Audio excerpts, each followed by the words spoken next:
Generally speaking, planning is a major function performed by a manager, irrespective of level in the organization echelon. Hello everyone, my name is Bekon Sinikaka.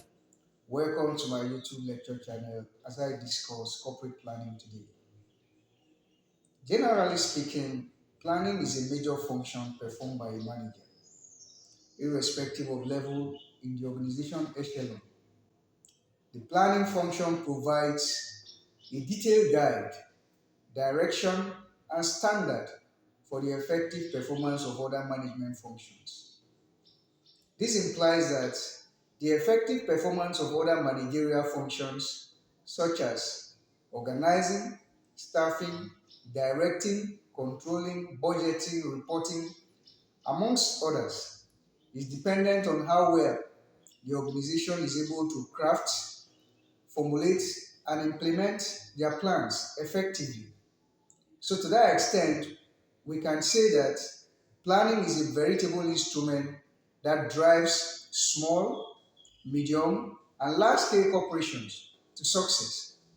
So, any organization that fails to plan or poorly plan is already planning to fail because that organization will be misled into a fiasco, and that will have a negative consequence on the overall performance of the organization. So it is very important for organization to plan so that they can be able to attain success. Now let's look at the concept of corporate planning. Corporate planning is seen as the process of creating a comprehensive plan that outlines the vision, the mission, and goals of an organization. It involves analyzing the external and internal environment, identifying possible threats and opportunities so that the organization can be able to develop a roadmap for them to achieve their intended goals, mission, and objectives. Corporate planning entails a whole lot of activities. It involves carrying out a market research and analysis. It involves resource allocation. It involves conducting an environmental scanning whereby the organization will take into consideration of personnel, the political, the economic, the socio-cultural, and the legal environment into consideration when making these plans. Corporate planning also entails monitoring and evaluation so that you can be able to monitor the performance of employees in the organization as well as the progress reports of your plans. Now let's look at the types of corporate planning. There are several types of corporate planning that organizations engage in to enhance their operational efficiency. But for the purpose of this lecture, I am going to talk about four. Firstly, let's look at strategic planning. Strategic planning are long-term plans that specify the overall objective of the organization. For instance, Apple Incorporation is a leading tech company. Their strategic plan is to ensure that they develop cutting edge technologies that can be able to beat up their competitors in the market. So that is their long-term plan. They want to provide good quality products that will be attractive to their customers. That is their long-term plan. That is their strategic plan. The second one is tactical plan. These are context-specific objectives and plans that is outlined by the organization to enable them achieve their strategic objectives. Now, if Apple Incorporation set out a strategic plan to be the best tech company worldwide, there are certain strategies that they are going to outlay to enable them achieve that objective.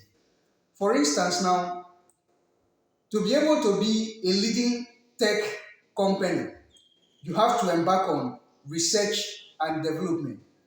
So that is another example of tactical plan. They have to research, so that they can be able to come up with certain designs and products that consumers or users will be comfortable with. Now, let's look at the third one.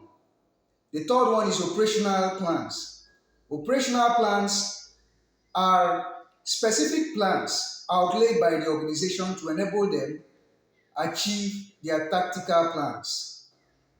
Apple Incorporation, for instance, can decide to operate retail stores all over the world so that they can be able to deliver their products to customers on time. That is an example of operational plan. And then lastly, we have contingency plan.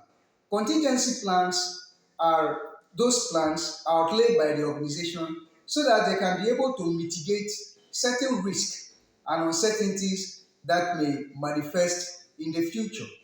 Organization plans for disasters, for earthquakes. So those are examples of contingency plans so that they can be able to engage in remote work amongst others. Now, let's look at the importance of corporate planning to an organization. The importance of corporate planning to an organization cannot be downplayed nor underestimated.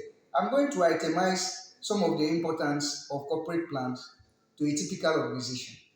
Now, it helps to reduce operational uncertainties. When organizations plan, they are able to anticipate possible threats, possible circumstances that may manifest that can affect their operations. So with that, they are able to prepare for that circumstance that is going to affect their operational efficiency. They will be able to plan for it. The second one that is that it helps to improve efficiency. Now, when organizations plan, they are able to allocate resources effectively. They are able to assign responsibilities and thereby reduce waste. The next one is that corporate plans helps in strategic selection.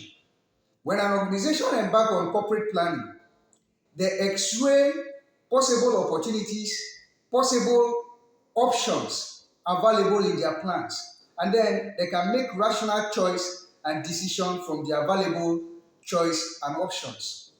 The next one is that corporate plan helps to reduce role and responsibility conflict among managers. So when organization plans, they assign specific roles and responsibilities to different managers ranging from the top level, the middle level, and the lower level management.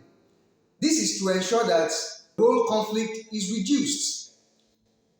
Every manager will have a jurisdiction where they can operate so that you don't overlap into another manager's responsibility.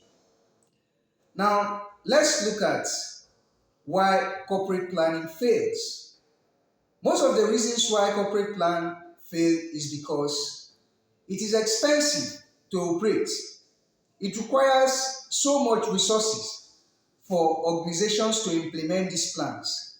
And then oftentimes, organizations don't carry the implementers of these policies along when designing this policy as enshrined in the management by objective principle, whereby the theory supports that both the managers and the employees, the employers and the employees need to sit down together to be able to design their policies.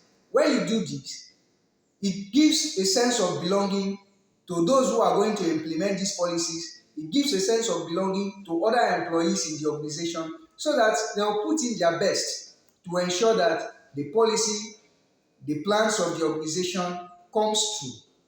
Now, lastly, let's talk about the stages of designing a corporate plan. Firstly, you have to set your objectives clearly. You have to design what you want to do. What are the items that you seek to achieve? You set plans, you set objectives, you set goals. The next step is for you to embark on environmental scanning. By this, you carry out a situational analysis of your environment so that you can be able to know what are the possible threats that can hinder the performance of that your plan. You get to know the possible opportunities available if you implement that plan. The next one is for you to formulate your policies. You put them down into pen and paper. You formulate a strategy on how to implement these policies or plans. Lastly, you carry out a monitoring and evaluation. A monitoring and evaluation control will enable you to know if the plans you set have been achieved. And if it has not been achieved, what is responsible for the plan not to be achieved? What are the major setbacks that you're encountering? You can then go back to the drawing board to adjust this plan based on the feedback you have gotten from the field as the reason why the plan failed. So endeavor to subscribe to this channel, share the video, like it, comment and ask your question. See you next time. God bless you.